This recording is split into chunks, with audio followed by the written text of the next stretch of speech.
from the time we get our first allowances, right, at home, we're involved in our economic systems, and Yeah. we're all, none of us have to be classically trained economists to deal with our economy. It's the water we swim in and the air we breathe, right? All right. Paul, good to see you. Hey, same here, Jason. Thanks for having me available and or having me on, and I'm glad you're available to chat. Paul Knowlton is the co-author and co-creator of Better Capitalism, a philosophy that's sure to take hold at some point in the future in some form. This is a conversation that's enlightening and intriguing and thought-provoking with someone I consider a personal friend. It is an underappreciated quality in someone who doesn't make you have to watch your back or your wallet. And you'll see how Paul and his movement and philosophy exemplify that attribute.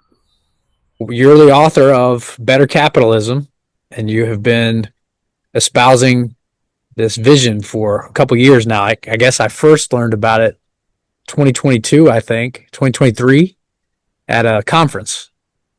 And then ever since then, I've been noticing you are posting about it on LinkedIn and telling people about it. So what happened? How did you go from I may have some concerns about what's going on to I'm writing a book and starting a movement? Yeah, yeah. So my credit gets shared, of course, with my co-author Aaron Hedges. Aaron and I met when we were in seminary. Mm. I think exiting seminary and working another year or two was a period of incubation for how do we take the skills that we learned in seminary and apply that to a context that's not a church, right? Or a context that's not really that directly a congregation or pastoral care or something like that. And one of the things that needs attention in our world are our systems, right? And the one system that touches all of us is capitalism, our economic system more specifically, but capitalism for us. And as Aaron and I got to talking, as we got thinking about some of the things that we learned in our ethics class in seminary, in our pastoral care classes in seminary, and then of course I'm an engineer by training initially. Aaron comes up through a mathematics and language background, and he's the CEO of a nonprofit. So we put our heads together and we thought, well, how might we add value to the world? How might we share some insights into just improving the system that we have? And that was the genesis for Better Capitalism, for addressing that. And the book seemed like the natural way to go, and it published in 2022. And since then, we've been presenting seminars, and to your point about posting social media, a weekly blog. It's been that kind of thing to get a state of traction, right? Okay. Sounds like it was not so much of a pain point or a experience as much as it was, I want to use what I've probably labored on and toiled on in the way of seminary, right? To create something. Does that encapsulate it? It was not a decisive moment where something happened, but certainly an evolution. Yeah. We've been, but it's we all have pain points, to your phrase. We all have pain points in our economic system, right? And I think Aaron and I were pretty confident that a lot of those pain points could be reduced, if not eliminated. And from the time we get our first allowances, right, at home, we're involved in our economic systems, and we're all, none of us have to be classically trained economists to deal with our economy. It's the water we swim in and the air we breathe, right? It's made us think, oh, okay, here's something we can focus on and maybe help others with. Mm-hmm. Was there specific training in seminary or specific portions of the curriculum that addressed economics directly, or was it just sort of principles that you took and applied? there was one class which is ethics Yeah. course, which I frankly I tried to get out of. Funny tangent, real quickly, but because we had ethics and professional responsibility in law school, I thought, well, I could just maybe try to get out of that class by substituting the law school classes that we had, because we had more than one. But anyway, so the registrar wouldn't let me get away with that, and so I wound up taking this ethics class, which was, is in every possible way a blessing, because the professor, David Gushee, really is the guy who put economics and maybe faith and politics all at the same intersection, with a couple of assignments that he gave us. And that got me thinking about the economic side. And Aaron was not in that course. He'd taken the course the semester before me, but he very much focused his writings also on economics, like how our systems reflect the best in humanity or the worst in humanity. So there was that course really kind of did a fair amount. There was another course, frankly, and forgive me if this sounds like, or follow me as I make sort of a right-hand turn. Evil and Suffering was the course, right? So really one of the courses one of the books that we read was the new Wizard of Oz ones, right? Wicked. So think about evil and suffering in the context of the economic system. It also was one of the courses that indirectly influenced what we wanted to do with Better Capitalism. Because again, a system, we wanted to improve it. What an insightful way to look at it, right? If you looked at all these black and white stories that we grew up on, or that are a big part of our society from an economic lens, then maybe it blurs some of the lines between good and evil, if we think about it. It kind of does, and I'm not classically trained as an economist. I don't need to be in the work that we're doing, because we focus much more on the behavioral economic side of the world, and we're all economists in our world, right? And as we interact with each other, it's the economic system is the one thing that just does connect all of us. We can disagree on every other aspect of our lives, right? Politically, socially, religion, whatever you want to do, but certainly the economics connects us. Yeah. You said the air we breathe and the water we swim in. Is that what you said? Yeah. It kind of really is. And so, we can use that as we can use the economic system as another way to divide us, or we can use it the way I think it was intended, which is to unite us. Yeah. We have to have a little bit of trust in our economic relationships, right?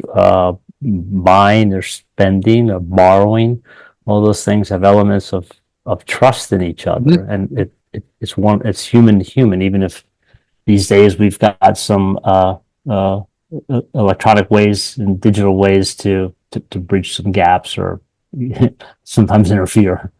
Right. Yeah. Well, if you're one of the lucky ones listening and watching this, Paul's not saying that ethics are anything to skirt in law school. It's just that we did take a pretty rigorous, as a Georgia lawyer, as Georgia lawyers, we take a pretty rigorous legal ethics training no matter where we went to law school. And then we have to take an exam before we sit for the bar exam that only concerns ethics, which it probably seems cumbersome and superfluous to a lot of us, but because you can break down lawyer ethics by just saying, well, you can't commingle funds, you shouldn't lie, cheat, and steal, and you shouldn't sleep with your clients. And most lawyers actually do know that when they start their legal training. But what I'm trying to say is, Paul, you don't mean that ethics aren't important. You had just already had some pretty rigorous ethics training as a lawyer before. Oh yeah, right. Oh no. In fact, why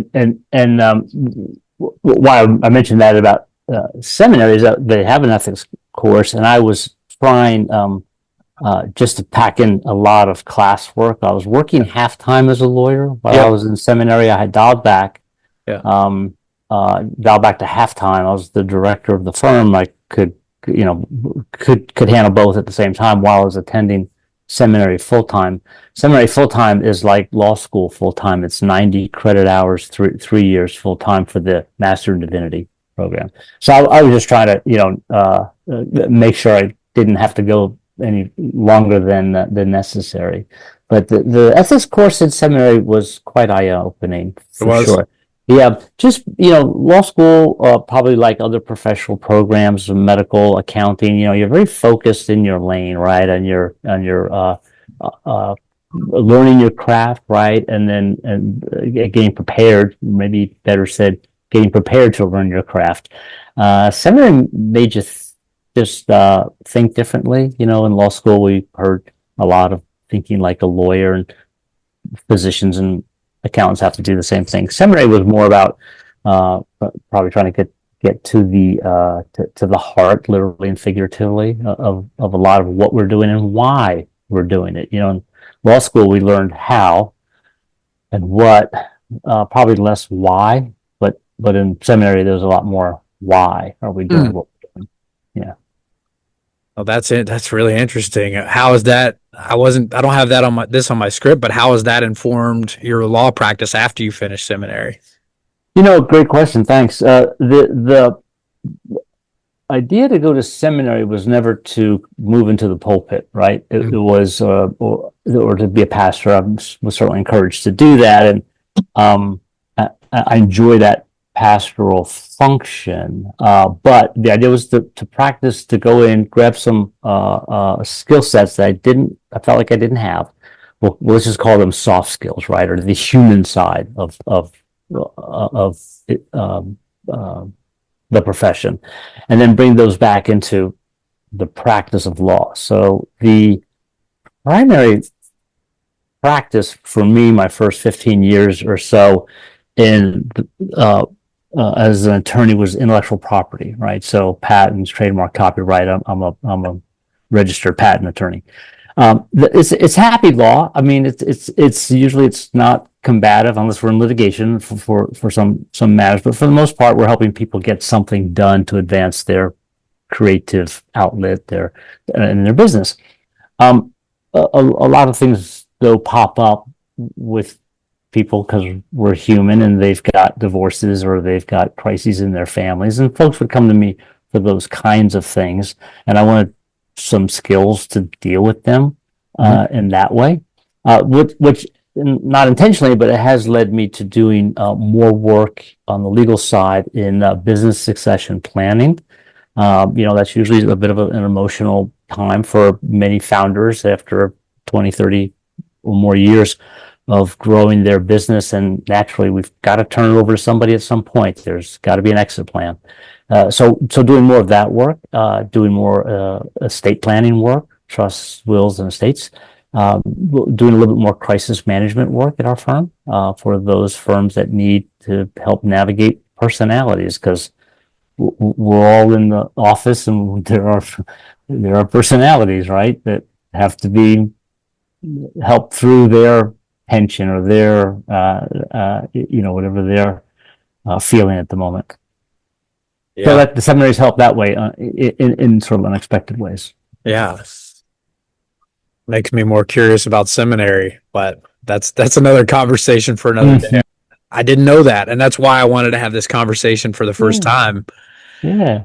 Moving on to your book, sat through a presentation that you gave about it at a CLE, which was actually worth it. A CLE that was worth attending in its own right, not just for the hours, which is most CLEs. Thank you. But if I had never heard Better Capitalism before, how would you describe it in practice, like inside of a company or an organization? Yeah. So let's talk about maybe the overarching theme or idea, right? The idea is that we've got this ethic that we've all been taught, and this will sound, familiar to everybody, and that is maximize profit, right? We've heard other variations as, the only social responsibility of a business is to increase shareholder value, which was first spoken of back in the 70s by Milton Friedman, and over time it's just morphed a bit to just maximize profit, right? That's been the ethic that we've been experimenting with for the last 50 years, and really was introduced by Milton Friedman in 1970. So we kind of doubled down in the early 80s with Michael Douglas's movie Wall Street, right? And there's that famous scene there where Kika Gordon is saying greed is good, right? And so we've sort of, those are the two kind of ethics that we've been working, mostly maximize profit, but maximize profit means in businesses, people, and remember that businesses are run by people. All organizations are run by people. Yeah. And systems are all designed by and run by people. So ultimately, we're back to the people. And what are the values people are bringing? What are the principles and standards that people are bringing to their business? And if they're bringing the maximize profit value, and that's the only value, the only ethic, you're going to do a lot of things in order to maximize profit because that's your driver. That's going to cause a lot of collateral damage. And in the big arc of the world or the United States, we saw that from back in the 70s when we started moving our industries out of the Midwest to other countries, when we started right sizing by firing people and trying to, in the effort to quote cut fat, we've cut muscle, we cut bone. And there's been all sorts of iterations for like the what to do, how to play with the business or the organization, the corporation, whatever it is, whatever the entity is. What do we do to maximize profit? So that's trying to keep it short, but that's where we sort of are. Mm-hmm. And Better Capitalism says, no, that's not the only ethic. It's not a rule of nature. It's not a divine edict. It is not God-given. It is what we've chosen to do. And we don't have to choose that path, like a bad relationship, right? We can get out of a bad relationship. Mm. So a Better Capitalism ethic would be optimize profit, which is not a play on words or just, it's not necessarily nuance.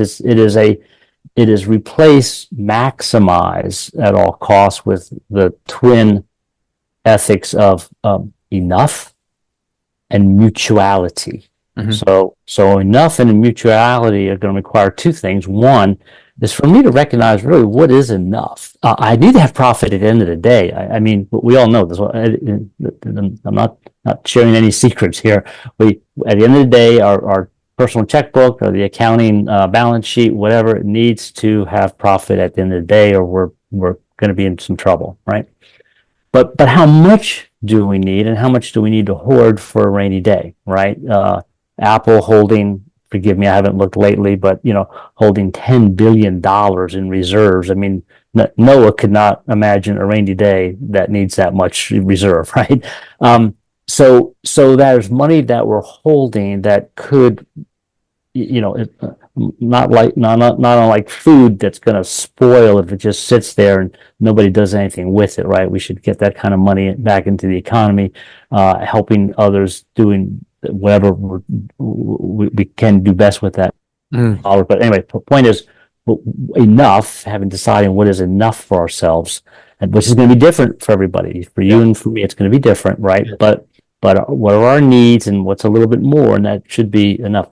In our book, we have what we've created some enough ratios to give people some reality checks about what's enough. We pull from the Charles Schwab annual wealth reports. We suggest that, maybe 10 times the poverty level in the United States. If you've gotten, if you're making that much, you're middle upper income, do you really need to strive for more, right? So there's that whole category of enough, which if people probably aren't intentional enough about thinking about, we just were raised in this maximize profit. So that's the only lane we choose, the only way we go. The other one is mutuality.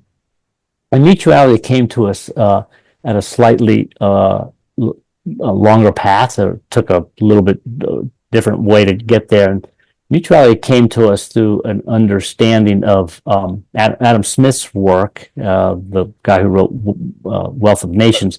His first best-selling book was called Theory of Moral Sentiments. And that was sort of his ethical grounding on which he placed and built Wealth of Nations. So in Theory of Moral Sentiment, he had this construct called the impartial spectator. And the impartial spectator was, he said, when we're doing business with each other, let's imagine there's an impartial spectator right next to us. And he or she are watching the business deal that we're making. Are we looking out for our own interests, but at the same time, are we not taking advantage of the other person? Right? What would the impartial spectator say about our interaction? And that was just, that was his construct. I was trying to get people's head around how to work with each other. And so you fast forward, a couple of hundred years, and we recognize that all economic exchanges depend on one person agreeing to work with the other, ideally, and this comes up with mutuality. So in our construct of better capitalism, yeah, I've got to look out for my interests, but enlightened self-interest, a phrase we all hear and like to use, enlightened self-interest just does not mean just me only, right? It should not mean just you only at the cost of everybody else. It should be, okay, I got my self-interest at heart, but also what's the other guy's self-interest, right? What's the other business partner, supplier, vendor, whatever? What's that other person's need? How do I work with them so that we both create value for each other? One of the ways this really plays out in modern day, and then I'll get to the next part of your question about how does that work in the firm, is Mars Inc., right? The M&M people, right? The candy company. They're moving into some other areas, but that's how we know them. So that company started in 1901. As I recall, that should be 1901. And the founder had these 5 principles that he instilled in from the beginning. And the middle one was mutuality. If you go on the Mars.com website, you go to their principles, you'll see their 5 principles, that middle one being mutuality. And they explain how mutuality works throughout all their business, endeavors. One of the things that caught my attention, and you'll appreciate this as a fellow lawyer, is they say specifically that their contracts will not be unduly burdensome and will not take advantage of somebody else. And so basically fair terms in their contracts. Now, obviously, I've not seen every Mars contract. I don't know if they're holding to that everywhere. I think they are. They've got a good reputation. They likely are. They've got a good reputation. And they work with this idea of mutuality because they want to mutually benefit their suppliers, their vendors, their customers. One way this is playing out in our law firm where I am is we're probably considered a small firm. We're only about 18 attorneys. But we really work with this idea of we have to have a sustainable, profitable model, but we also have to have fulfilling lives. So the idea is to, integrate our good economics with our good living. We don't want to live to work. We will want to work to live, right? It's got to be profitable at the end of the day, but it's all got to, it's just shifting the mindset so that we have better outcomes on the lives side and the person side. So let me take a breath there. It's just that it was a kind of a longer answer maybe to how is that playing out? But we can play it out. We can play out big, like in a Mars Inc. kind of business, which I think the family is valued at, I think now at $117 billion, billion with a B. Yeah. Is what that family is valued on, based on one of the 5 principles of mutuality. You help others get along, they will help you get along. As naive as that may sound, that does actually work. Yeah. And we're playing it out on a smaller scale in our own firm as we try to implement that, sort of on the road, rubber on the road. Yeah. Okay. Well, I like your firm even more. Couple things to click on there. One, the Milton Friedman part, and then also Mars, because I know some people might watch this and think, well, maybe that ethic worked back at 100 years ago, and over time our economy's changed, things have changed. Maybe it's not as profitable as it is now, but I presume, or I assume that it remains as profitable to operate that way as it was before. So, last numbers I looked at were 2025 numbers, and by way of comparison, Mars Inc. is a privately held family company. Okay. So best estimates are that their quarterly returns on average are the same as Coca-Cola's quarterly returns on average, right? So they are as profitable. They're doing fine. You're doing fine. Doing all right. Yeah. Yeah. And nothing against Coca-Cola. It's an Atlanta company. We love it here. But yeah, just connecting another company would people should recognize right away in terms of market placement and heft. Yeah. So that's how that mutuality still works. I don't know. Speaking of Atlanta companies, right? I don't know exactly how Chick-fil-A, a well-known company, which has been vocal about its values. I don't know how Mutuality fits in there, frankly. Wouldn't be surprised if they have that in some way, but I'm just not aware. Mm-hmm. Yeah. Well, they definitely have my pleasure as a response to almost everything among their employees. That's one of their values. And that is I think that's within the last 10 years anyway. I mean, I remember Chick-fil-A, they didn't do that. Follow me while I make the left-hand turn here in this conversation. Please. But I really do like that response, my pleasure. And I because it enforces just the experience, right? Well, one thing that's kind of odd once you start thinking about it is, let's just say I go to the counter at some other store, and this happens a lot. I go to the counter at some other store. I've had a perfectly good experience in that store. I got in, I got the help I wanted, I got the product I wanted. I'm thinking of a hardware store that I went to recently. Yeah. And everything was good. I get to the counter, I pay, I thank the lady behind the counter, the young woman, and she says, "No problem."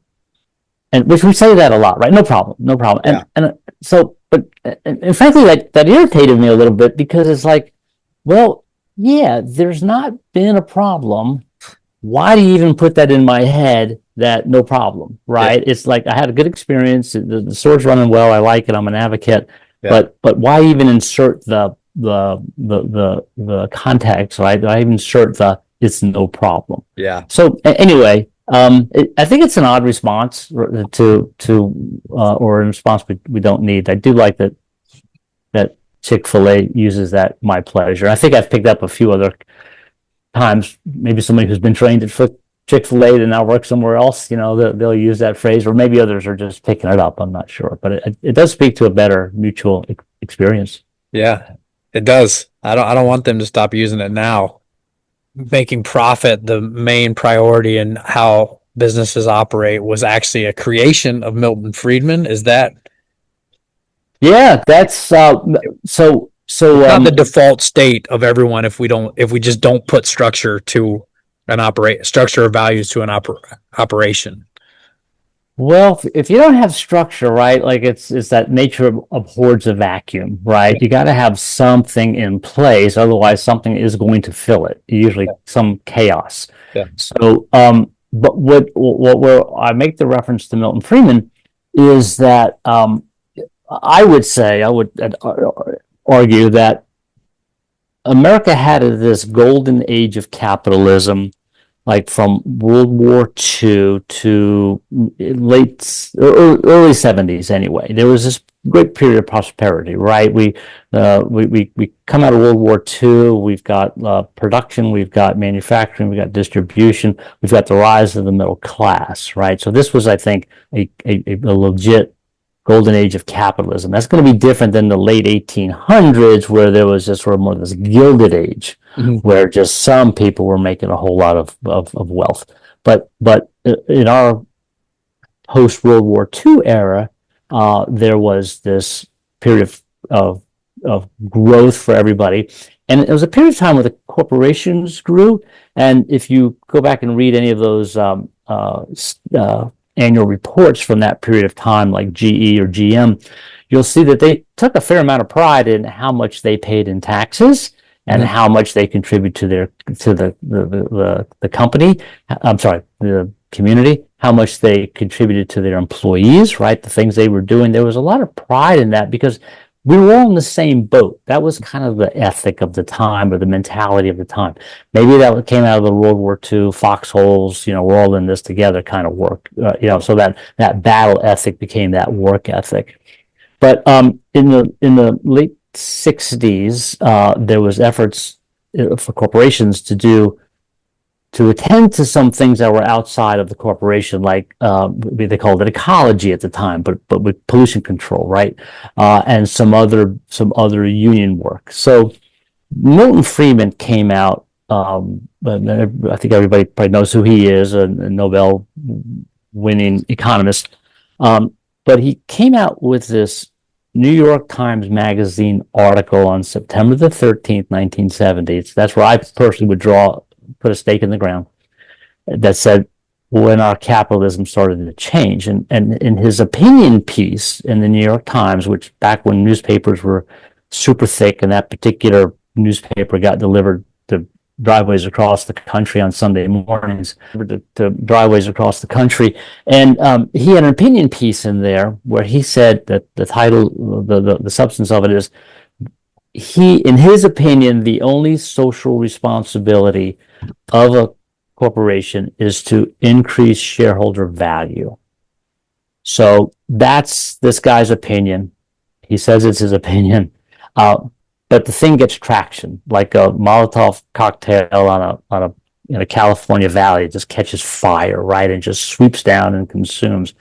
And in the next few years, you see people grab this, business leaders grab this ethic, and we start changing our corporate structure. We start shipping businesses overseas so we can reduce labor costs. We start really fighting back unions. We start really undermining the workforce, right? So we had a very much of a change there at that point, and that has evolved to the maximize profit ethic. That's my Milton Friedman reference. Not anti-Milton Friedman really, but we're just focused. But we do believe he got this one wrong, or at least for those who might be Milton Friedman experts and want to go to the mat on this point, I would at least say that he got this. After 50 years of this experiment, we can see it's not working for us anymore, and so it's time to shift. It's time to shift to a different ethic, which we would argue is an ethic of combining enough and mutuality. Those two need to replace this ethic of maximize profit. And another couple of fun places where enough has been popping up in by various well-known voices are one I'm thinking of right away is John Bogle, right, who started Vanguard. So this is a guy who absolutely disrupted an entire industry. If any of us who are paying less than 8-9% for every time our stocks are traded in our 401k or in investments, we have him to thank. He's got this. I don't recall what Vanguard is valued at right now. I think $6 trillion last time I looked, but with funds under management. But this is a guy who one of his last books was titled Enough, right? It's like what really is enough, and what do we have to do to have enough, and can we not be satisfied with enough? And a famous phrase is enough is the same as a feast. If we have enough, we have everything. Yeah. And this is scalable. This is all this concept is scalable. Just like maximize profit can be used by the kid on the corner with his lemonade stand, or any Fortune 500 company, Yeah. or a government's leadership, right? So they can say we need to maximize, but you don't have to. We can run it a different way and still all be quite prosperous. I have a couple things that came to mind there. I mean, the kid with the lemonade stand, I guess he could go steal sugar from the store and steal the lemons, and then start the lemonade stand there under the premise of, with a couple different salespeople, under the premise that he was going to share all the profits, and then say, well, I didn't like how you did that, so I'm not going to share any of the money, and on, right? Yeah. I guess it happens a lot. So did Milton Friedman, I mean, did he mean for the effects that took place to take place when he said that the goal is to maximize profit, or you think maybe that was a post hoc rationale of people who wanted to operate that way? Yeah, I can't speak for him. I don't know. But the like any hypothesis that's tested over time, like that experiment, you gotta work with the results that you have, and the results we have are an economic system that increasingly does not reward the people, does not fairly reward the people for their contributions in it, right? So the shareholders, the owner, typically, and this is, I mean, there's lots of variations. I know plenty of small business owners who don't make nearly as much as they could because they do share their profits with their employees, or they've decided to hold their own salaries down so others are well compensated. A well-known example of that's a few years back when a guy named Dan Price, who owns Gravity Payments, company out in Idaho at the time. They've got a couple of locations now, but he after the 2008 recession, a couple years after that, he grabbed headlines by announcing that he was going to reduce his salary down to cap it at $1 million a year, which is enough for anybody. Cap it for $1 million a year, and pay all his employees a base salary of, I think at the time it was $90,000. If I'm wrong, forgive me. It was $70,000 a year. So base salary, everybody was going to get that because that was what he determined was going to be sufficient. Everybody could have a baseline that by which they could have a livable lifestyle. And then they started measuring, and he got lots of publicity, of course, lots of criticism. He did lose one or two of his higher paid employees who felt and it was not socialism. I mean, this is not socialism. Everybody was generating money and profit, and he was just sharing the benefits of everybody's labors. He was still making plenty. So he got some criticism for sure. But it has continued, and you can bet he has the choice of people to hire. He's got constant growth, and one of the nice things that he measures is on his website, Gravity Payments, is that they keep track of how many of their employees have bought homes who want to buy homes, or who have gotten married who want to get married. Who have children who want to have children, who've paid off their school loans who want to do that. I mean, they're not requiring anybody does that, but they're giving their employees earn enough that they can do those things which now so many others struggle with, right? I mean, I know young couples who aren't having kids because their answer is can't afford them. Yeah. Can't buy. I live in a rental because I cannot afford a home. It's like. So he's creating. We can create a capitalism that permits that growth of the middle class, that creates that more prosperous society like we had in the 50s and the 60s. Yeah. And so the Better Capitalism, the book, our presentations, our teaching, our weekly blog posts. That's all. kind of geared to those sort of things. Yeah. I appreciate, like this, right? Being on your, being able to talk with you and catch up with you, on this stuff. Usually when you and I are talking, it's more legal related. Yeah. But it's nice to be able to, share this. And, I think like anybody who's on a mission, we could use all the friends and, funders possible. Yeah. Hopefully, I don't know that it'll spread as far and wide as some of your other conversations that have been published, but hopefully, I know there'll be some people that watch this. Oh, and that'd be great. Yeah, no, it's we're looking to get to the heart of people who are say, yeah, this resonates with me. This makes sense, So, and every conversation we have, we think is a seed planted that hopefully gets watered and blooms where it is. Yeah. Well, do you have more time? Do you have 10 more? Oh, sure. minutes? Yeah, of course. Okay. Well, so back to the CEO of the Gravity Payments, or did you say Gravitas or Gravity? What'd you say? Gravity payments. Yeah. I mean, to clear it up, if he's giving himself a salary of $1 million a year, that doesn't mean that he's only making $1 million a year. He's still incentivized to make the company abide by whatever principles we've talked about, but also make the company more money, right? He's probably involved in profit sharing and stocks, and so it's not like he's in following some of the virtues of better capitalism. It's not like he's limiting himself to a certain number. Right. Yeah. We like one of the things that we introduce in Better Capitalism is the enough ratio, or this idea of ratios.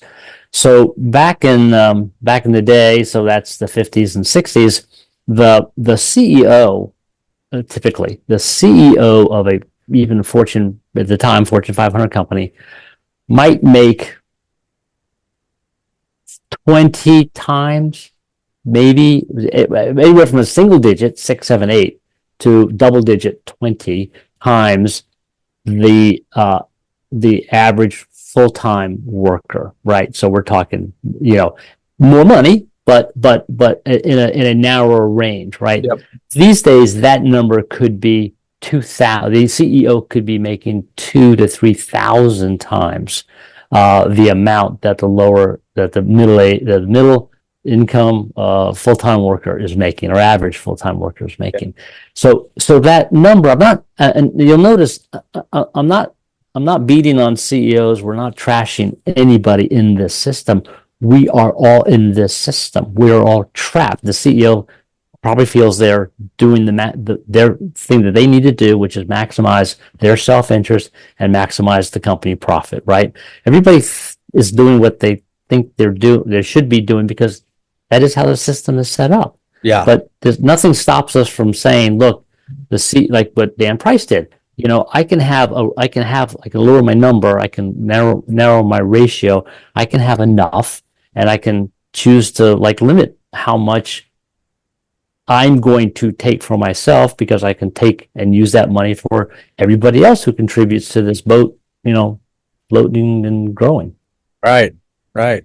So we can create those ratios, and we do it in our, we do it in our we do it in our home budgets, right? If you've got a budget, back when I was younger and trying to learn how to budget money, I read some book and it said, well, use no more than 30% for your household, for your mortgage, right? And that bumped up to 45, I think, eventually. But anyway, about 30%, for mortgage, and a certain amount for food, and a certain amount for entertainment. And so you already sort of had a budget in mind. And so you lived with that budget. And you didn't, if you outsized one area like entertainment, then, something else is going to suffer. But you just disciplined yourself to the budget. We don't do that in the capitalism often enough, because we just think we're going to feed the one side, which is we're going to maximize profit, and we're going to delineate or subtract from all the other things, even if that causes us some damage. Yeah. Okay. Quote ourselves a bit. Yeah. There's Oh my, are you hearing me? It says my internet's unstable, which is There was a little happen, blip. Just doesn't it happen was on just. the famous podcast. So there's conscious capitalism, there's environmental, social, and governance reform language that's out there. Would you draw a line between better capitalism and those, and how would you do that? Yeah. So there's a number of us sort of like dogs barking up the tree, right? There's a number of us sort of working this area. I think the big distinction with better capitalism is that we've got to acknowledge that there's a spiritual aspect to our capitalism. There's a spiritual aspect to our economic systems. The others don't have that perspective, and so I think that will that limits their transparency. That limits probably the effectiveness. Not trashing anybody. I am just that everybody's doing their work, and I think we need everybody doing the work. But what we do bring to the table is this idea that we got to acknowledge that there's in each of us, we're on a spiritual journey. What we do on that journey affects everything we do, including our economics. If we want to take a scholastic academic turn to this, we can look back at Max Weber's well-known book, right? The Spirit of Capitalism. Protestant Ethic and the Spirit of Capitalism. When he puts together this idea that the Protestant work ethic is probably what really kind of got capitalism kicked off in the late 1800s, right? Hard work, save, community, these kinds of things is what got our capitalism getting some traction and winning out over other systems. But that was definitely driven by a religious or Protestant ethic. Well, we're not saying that's the only ethic in town, but I think it's okay that we bring in our religious or our faith traditions. Mm-hmm. I certainly grew up in the business world being told you don't talk business, you don't talk religion or politics in the office, right? Yeah. And of course these days those rules have shifted a bit. But it's like, if that's the case, well, you're putting a cloak over your light, right? If we're going to be the light of the world, you don't want to put a cloak over that. So, but this better capitalism is not about proselytizing. It's about just recognizing that we bring our full selves into our economic world. That includes that bit of our spiritualism. So, what does that look like in our economic system? If we're really going to go with a golden rule, which is expressed in lots of different faith traditions in different ways, treat others as you want them to treat yourself, then why doesn't that apply to our capitalism? If we believe that, if we think that, and we try to live it out, but we think, oh, that doesn't apply to our economic system, what good is our faith? What good is what we say, right? Our actions are speak a whole lot louder. Yeah. I mean, if work is the thing you do more than anything else, wouldn't it make sense as a person of faith to apply that faith to the thing you do more than anything else? I guess. Yeah. And that is where we are. All of us spend most of our day. We spend most of our interactions. We, if you want to think about it as like super, current terms, it's our personal branding, right? It plays out in the business world, right? It's like, that's why we do it, right? It's why we construct the person we want to be, and we try to live into that. Well, that's about our values, and if we need to be transparent about our values, if we're going to be transparent about our personal branding, because that's the point of all that. I think so. That's the say. I think that does distinguish better capitalism around others. And again, we need everybody at the table working on this fix. However, whatever perspective they come at it. That makes sense. Yeah, it aligns with what you're saying too. The nature of collaboration among not only the philosophy that you're putting forth to be practiced in organizations, but also among the people who are trying to push for reform or a better way. So I guess, Yeah. Practicing what you preach in a way. Yeah, exactly. You have to, right? Otherwise, you've got no credibility. And I've seen in some nonprofit work I've done in sort of a different phase of my career. I was surprised at how much people trying to do good works were very protective of their fiefdom and very protective of the things they were doing, and were very hesitant to collaborate in good faith. So anyway, I want to make sure we are doing that.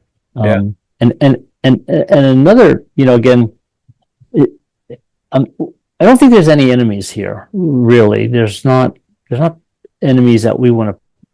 Better Capitalism feels that there's enemies or anyone we got to pound on.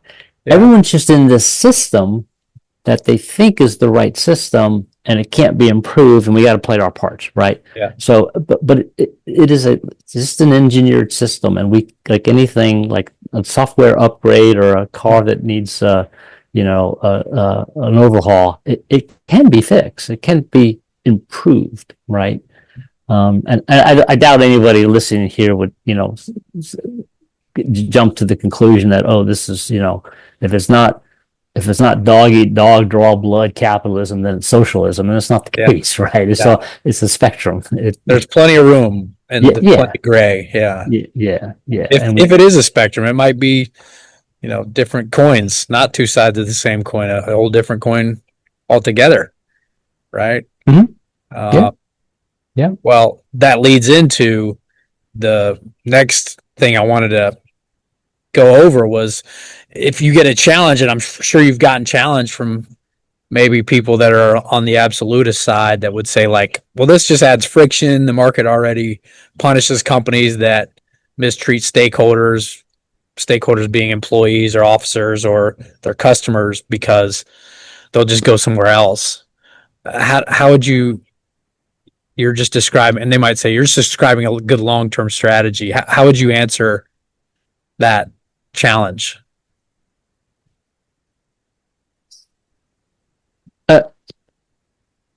I think that maybe the way I'd answer it right now is the market does not control in the way that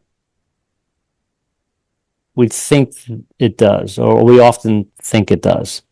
The invisible hand is not some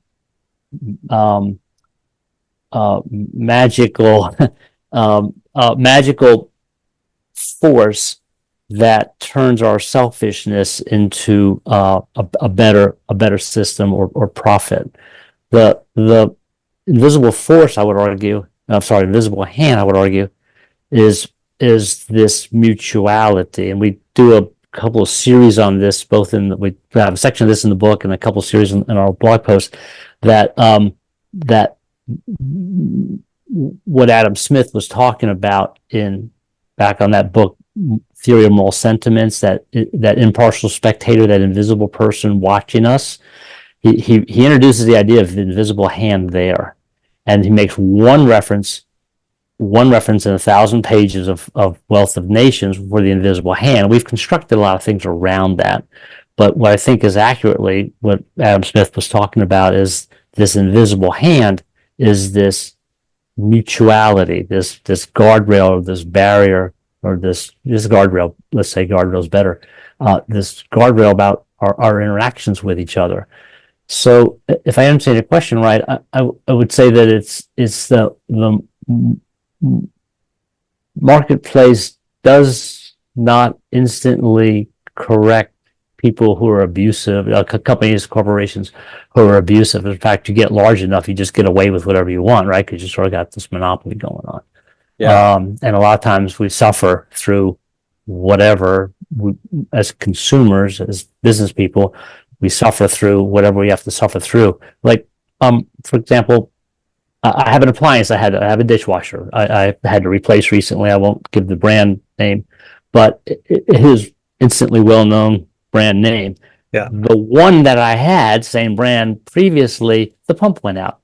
I just want to replace the pump, right? Like a $200 part would have taken care of getting it fixed. But because of planned obsolescence, because of the idea to maximize profit, these other things. I wound up having to get rid of that entire dishwasher. I got the same brand because it's a pretty good brand, and et cetera, et cetera.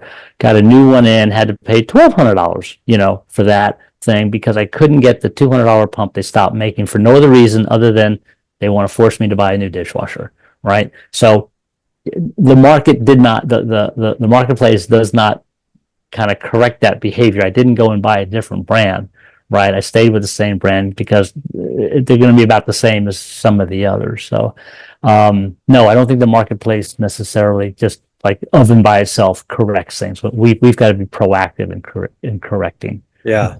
Did that answer? It does. We're not, Okay. There's no benevolent force that's at play. We are the benevolent force that's got to be at play to straighten these things out. Yes, It's not gonna happen on absolutely. its own. Absolutely. There you go. I mean, that should be my bumper sticker. Yes. Yeah. That's it. Yeah. That's right. Compensation for all the time you spent this morning. So, and then from the other end, I mean, if we are talking about a spectrum, and I don't want to introduce politics into this conversation as best I can, but We can. from the other into the spectrum, people might say, well, better capitalism is still capitalism, and you're just asking to reform a system that's extractive rather than just replace it with something that wouldn't have the hazards of what we're seeing now. What would you say to that? That says you're not going far enough away from what we've had. Yeah, I'll steal a line from Winston Churchill, who was criticized about the government, and he said, or democracy particularly, and he said, democracy is the worst of all systems except for all the other ones, right? It's the worst. Sorry, I apologize. Democracy is the worst form of government except for all the other ones that have been tried from time to time. Yeah. That's what he said. So capitalism, fine. I'll say it's the worst system except for all the other ones, right? Yeah. Capitalism works just fine when it is driven by the right values. And again, it's a system, and like anybody who's got any kind of the design experience, engineering experience, that you start off with sort of the construct, what values, what the design decisions are we going to use in order to construct this system. So we just need to tweak those values over there. There's no magic wand. There's no anything that's going to change our economic system. Certainly not in, I think, anybody's lifetime. Sure, should something better arrive in the future, it'll just be because we've built on or fixed what we have now. We're too ingrained in the system. Doesn't mean we're so ingrained that we've got to stay with the way it operates. But we're committed to this system. I don't see it changing. So as far as my crystal ball goes, we've got something that has worked in the past. It can continue to work. We've just got to change the value system around. Yeah. What has to be true for that to work?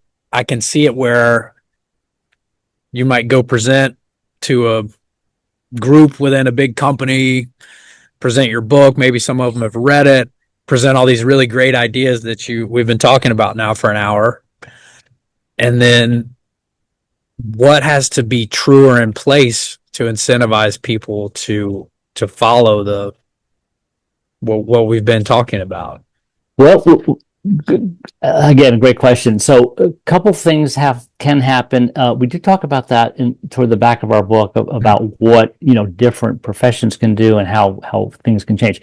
But a number of things will need to happen, and they can happen in whatever order. It's all sort of cleaning house. However you want to start, we can start cleaning house. So a couple things to do is just acknowledge the ethic that we don't have to live by any longer. We don't have to maximize profit. We have to have profit at the end of the day. Again, I'll stop beating that drum, but we don't have to do everything to maximize. All right. Shareholders, including private equity, can come to realize that they don't need to make 25, 30% return on their investment. Maybe that's an exaggeration, 15, 20%. 6 or 7% is fine. You can still, it's ahead of inflation. You can make single digit profits and still be okay. Let's not go to the mat on any number. I'll split the difference. 15%, right? I mean, 15% is a healthy return at the end of the day. Yeah. So private equity used to be the bankers, but now private equity doesn't need to squeeze everybody for everything.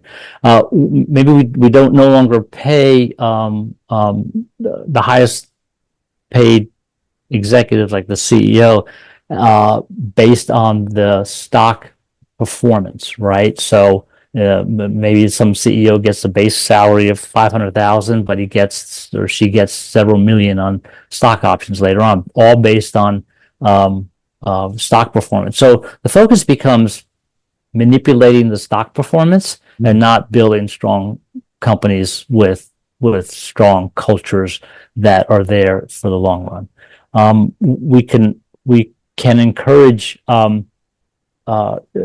politicians can absolutely raise the minimum wage, right? I mean, we have a minimum wage that none of us, teenagers in the neighborhood won't work for a minimum wage, right? It's just so politicians do drive a lot of our economic decision making because we set up rules, they help set up rules, and we tend to, as you know, with the law tends to be the floor, right? It's like, okay, somebody did something naughty. We're going to set up this rule now, this floor that you don't want to drop below that floor anymore. So we can absolutely raise minimum wage. They can do other things that are beneficial for the common good. That's the focus. Also needs to change to the common good. It is the object lesson, which should be sort of evident to everybody, is we're not on each of us on our own little worlds where we get to do whatever we want, right? We're in this world together, and we've got to, making it personal right now. Paul needs to play well with Jason, and Jason needs to play well with Paul. If not, we can, get out our King Arthur swords and, or our cyber swords, whichever generation we're in, and, start hacking away at each other, right? It's just, that's not the way the world, we've learned that's not the way the world needs to operate, right? So we need to learn to cooperate. We need to work together with each other. So that's another mentality is it's not just my self-interest means, a quote unquote enlightened self-interest does not mean me only. It means all of us together. Right. Sorry, starting to go on a tangent there. Sorry. Yeah, I mean, I agree. I just wonder how we would, if someone says we're not going far enough, the system's broke. Someone who thinks the system's broken, capitalism doesn't work, blah, blah, blah, and says, well, we just need a whole different system in place. Well, I mean, what would you say to kind of substantiate the fact that, well, capitalism is actually, it's not defective on its face, right? Can you give examples, or can you substantiate that? I would say to the person who says capitalism is absolutely broken and it needs to be eviscerated. It needs to be absolutely wiped out, and we need a new system. I would say, I love your heart. I appreciate the enthusiasm. Great. How are you going to do that? Just like I'm all ears, right? What's that going to work like? It's like saying cars pollute and cars cause damage when they run into each other. So we have to eliminate all cars. And I'm like, okay, interesting idea. Great. What does that look like? We've not invented the individual drone yet, that can work perfect. What's that going to look like? That's all. I just need an answer. Yeah. I struggle with the exact same question. There's no question. I'm sorry. I struggle with the exact same question. I've got the exact same vision for a better world. So my answer to somebody who would say, okay, what does that look like, is it's going to look like better capitalism. Yeah. We've got to improve what we've got right now. But back, let's go back 50 years ago, the guy, Ralph Nader, wrote his book, Unsafe at Any Speed. Oh, yeah. Right. I remember. Yeah. Right, about cars, right? So, okay, so we acknowledge there's a problem with cars. They had no safety zones. They didn't have seat belts. They didn't have, if your Corvair got hit by a Ford pickup truck, you were dead, right? So So they started to fix or to make a better car, right? They started to implement things that, government got involved, consumers got involved, consumer rights advocates got involved. We made better cars. I witnessed a wreck yesterday. Well, sorry, my back was to the screeching tire and the thunk.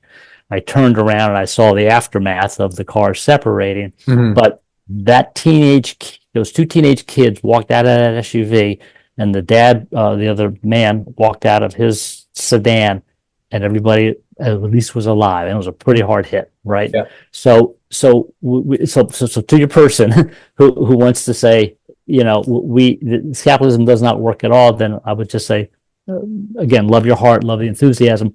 What are we going to do to make it better? And what are we going to do now? Not 10 years from now, 100 years from now. Yeah. What are we going to do today? Because today it needs a fix. That's what we got. We got what we got. And there's this thought that comes back to me is, well, what's the public interest?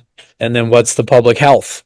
And speaking about the car situation, if public health was the only concern, then probably all cars would go about 30 miles an hour, right? We wouldn't have many wrecks. But then there's the public interest where things people want to move faster, right? And so I'm sure there's some overlap there with what you're talking about in the better capitalism vein of things. Well, go ahead. Yeah. We're all players here, and a phrase that we use is that we have the capitalism that we create. It's not a surprise. So yes, there's these tensions in place. There's there's various interests. Ultimately, we've got to recognize the if I can make a quick analogy, right? Please. Okay, so I view capitalism a bit like a classroom.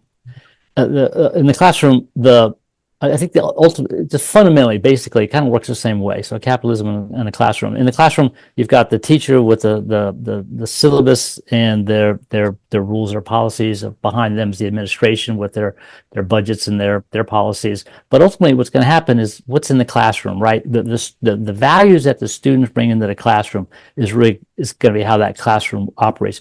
If you got 2 or 3 class clowns and they're allowed to dominate the classroom, that classroom is going to be dysfunctional. There's no way around it, right? Yeah. So the classroom is going to be run by the values of the most vocal, and if those most vocal are class clowns, then the class, everyone else is going to have to suffer for that.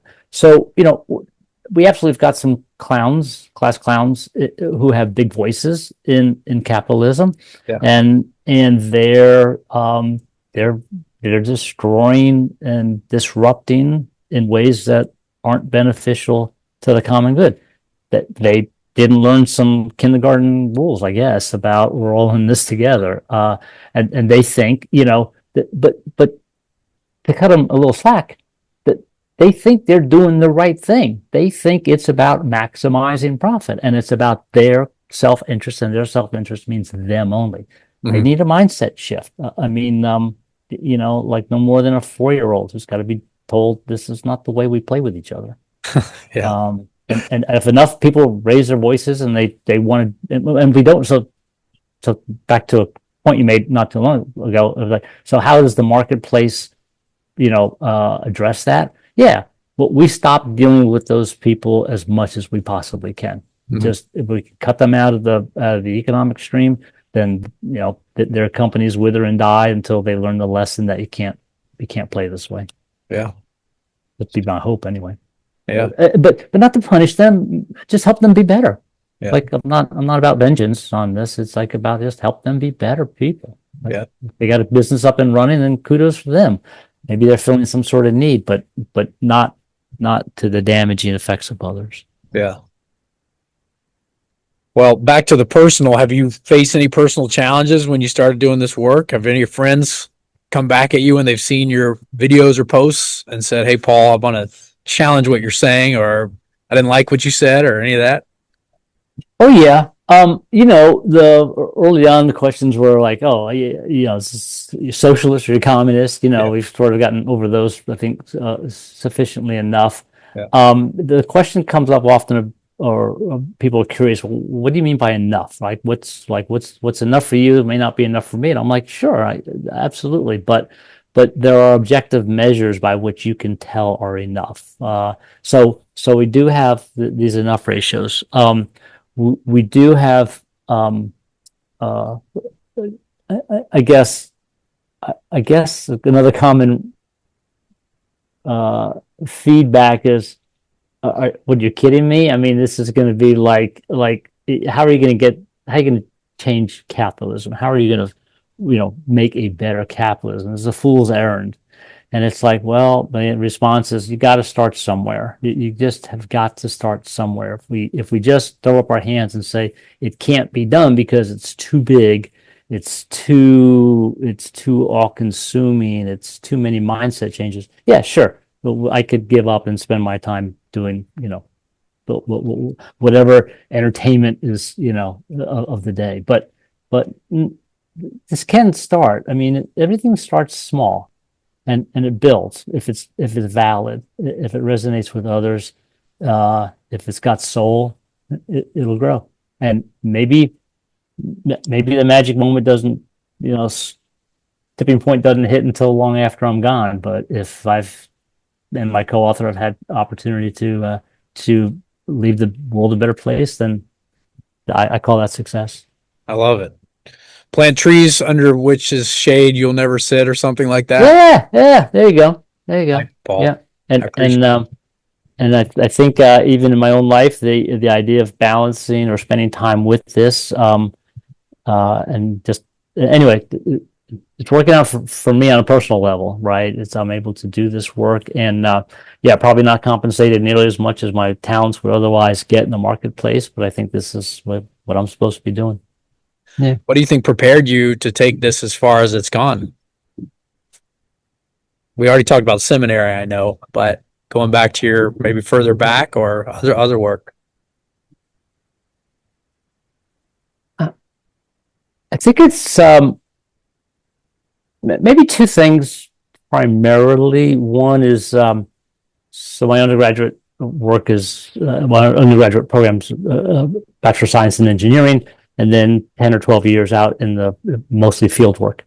So I do recognize that we're in the world that we create, right? So whether that's a system, that's whatever the construct is, it's something we've pretty much made other than nature that grows. So and even how we manage it is up to us. So there is that we can literally build and construct a better world.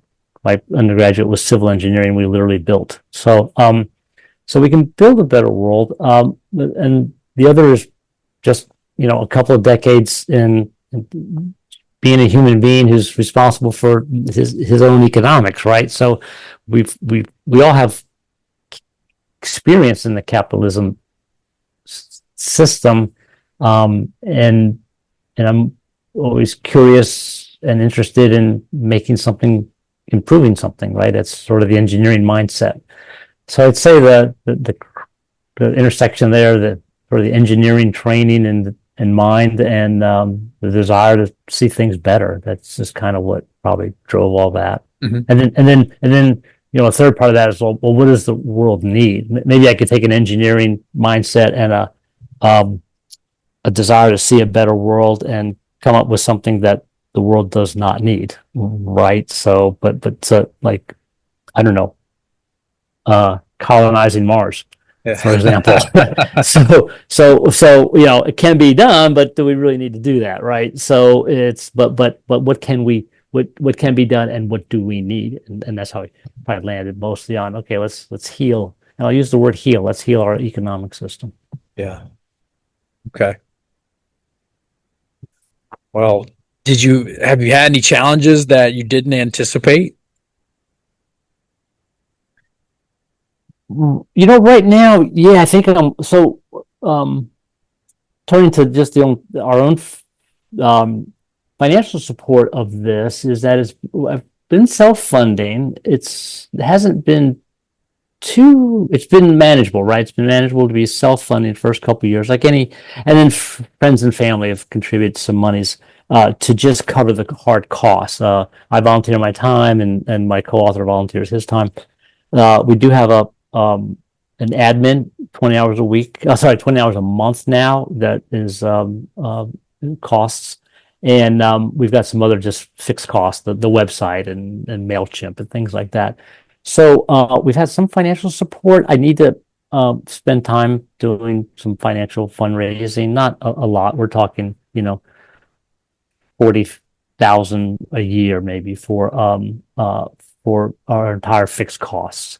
So I need to spend time doing that, but I would much rather spend time talking to others like you and writing and presenting.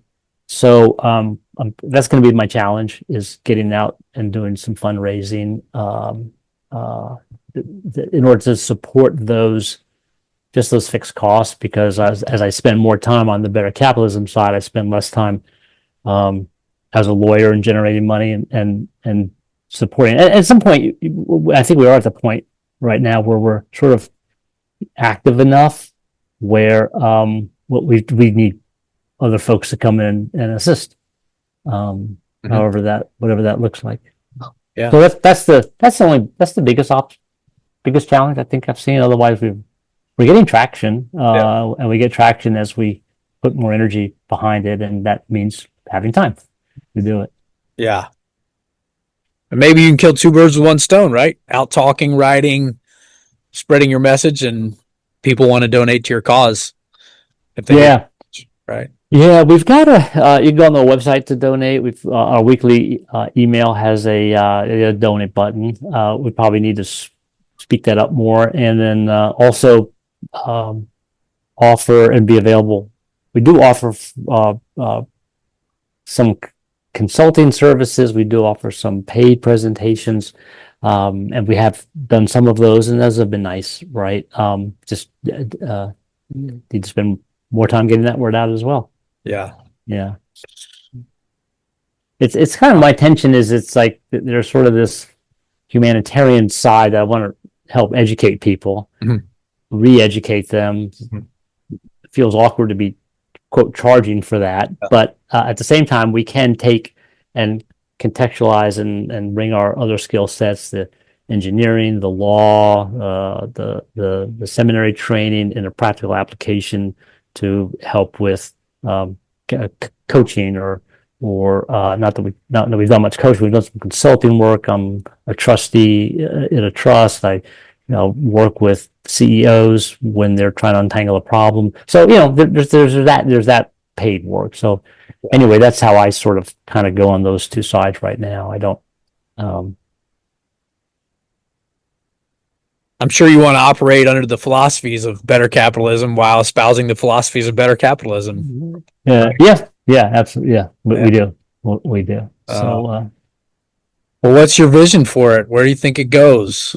Realistically, what has to change? We really need to change at the onset is this idea that other ethics are possible, and we do see it in small businesses, medium-sized businesses, where the founder, like your Dan Prices of Gravity Systems, can say, "This is what I'm going to do. This is my company.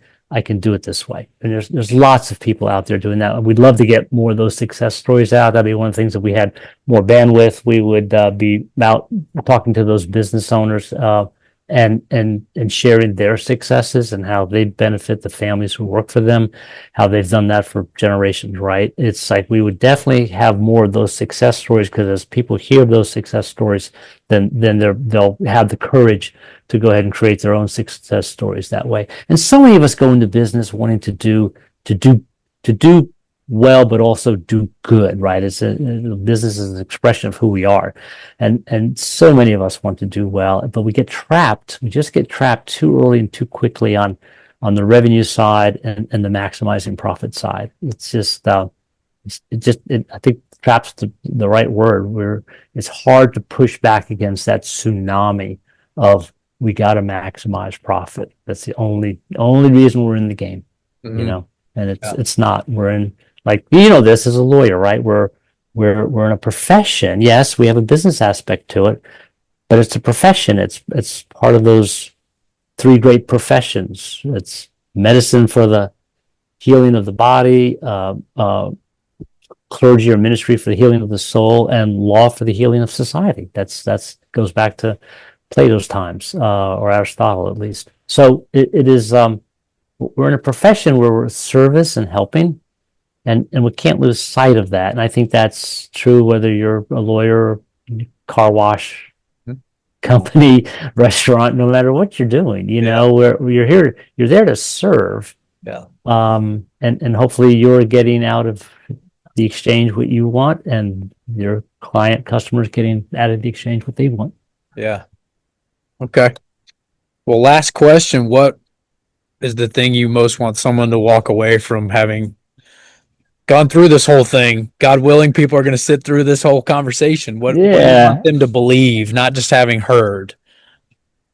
I want them to believe and be confident that we can create a better world, whatever way we want to approach that. We don't have to stay with what we've got right now. If someone sees a pain point somewhere that needs fixing, it can be fixed. It can be changed. I think we all need to have that confidence and that courage. And courage is a skill set that it can be developed. We can build that skill set, and then we just got to practice it and do it. Yeah. Be fearless. Yeah. Another Winston Churchill quote is, "Be bloody, bold, and resolute."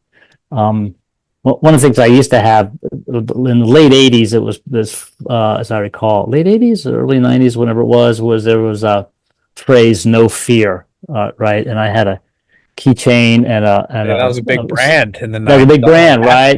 The T-shirts, I had that bumper sticker on my car. That's the thing we got to do, is have no fear. You know, just no fear, assuming we're doing something for the common good. Yeah. Well, Paul, I really appreciate you sitting through this, and I'm going to go ahead and say that Paul Knowlton, the book is called Better Capitalism. We haven't given away the ending. I purposefully left some of the questions I have about the book out, so people are inclined to read it. It's Better Capitalism by Paul Knowlton, and then your partner is a co-writer as well. Yeah. Aaron Hedges is my co-author. Yeah, co-author, not your partner. But yeah, and so check out the book. I'll leave a link to it in the description. Thanks. Appreciate that. Thanks for being here, Paul. I'm going to stop the recording.